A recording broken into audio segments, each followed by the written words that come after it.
Chapter 20. The Immortal Duke's Bargain.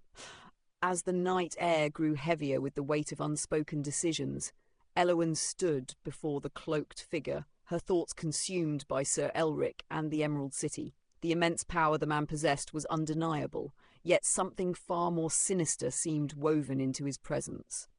There was no time to question it further. Sir Elric's life hung in the balance, and she had made the choice to trust him.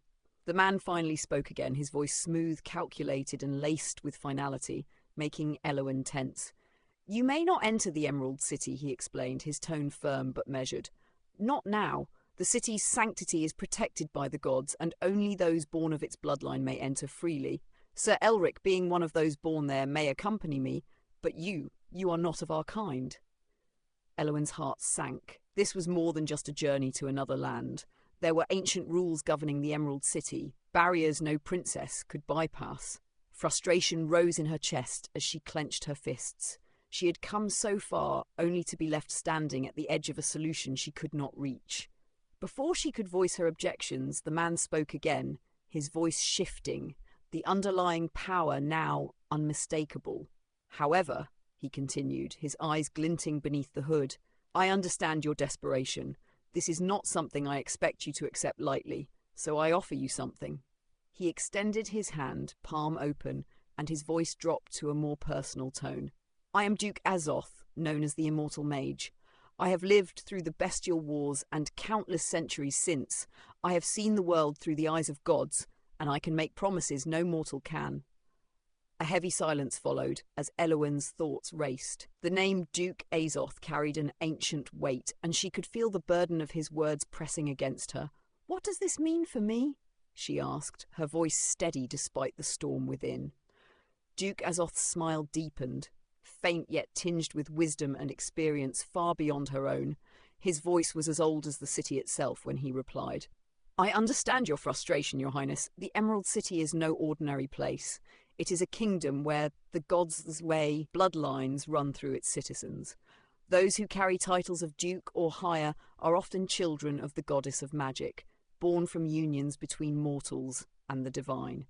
They are the ones who fought gods and survived the bestial wars, those wars that shaped the world. They possess power beyond the mortal realm."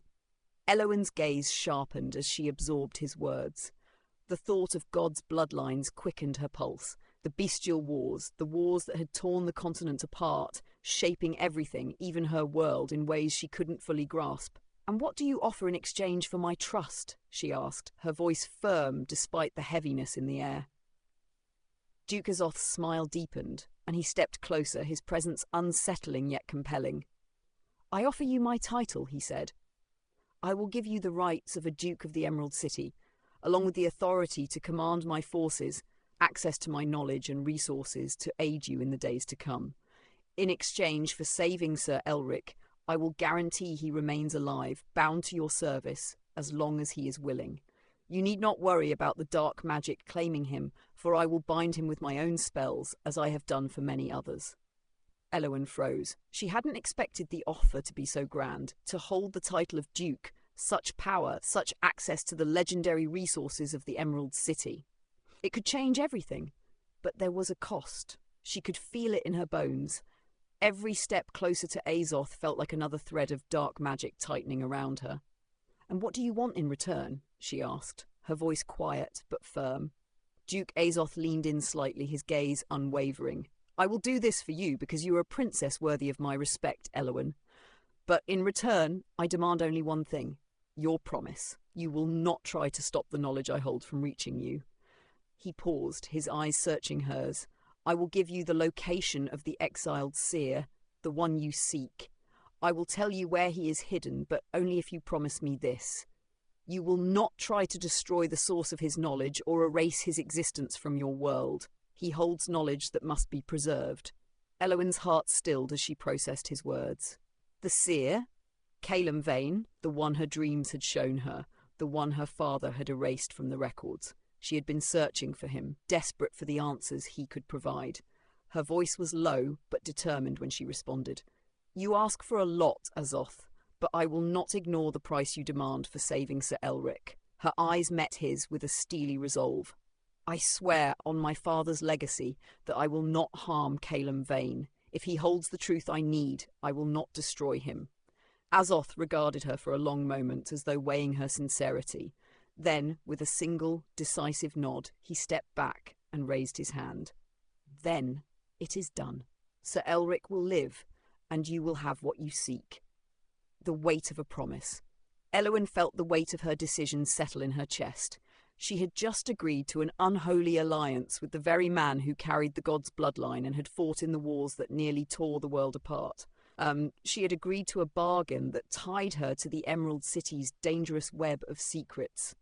As she watched Duke Azoth move to Elric's bedside, his hands already glowing with arcane energy, she could only hope that the price of saving Sir Elric would not cost her something far greater in the end.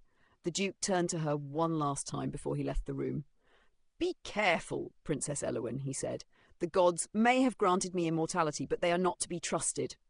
Your destiny is written in more than just bloodlines. Remember that."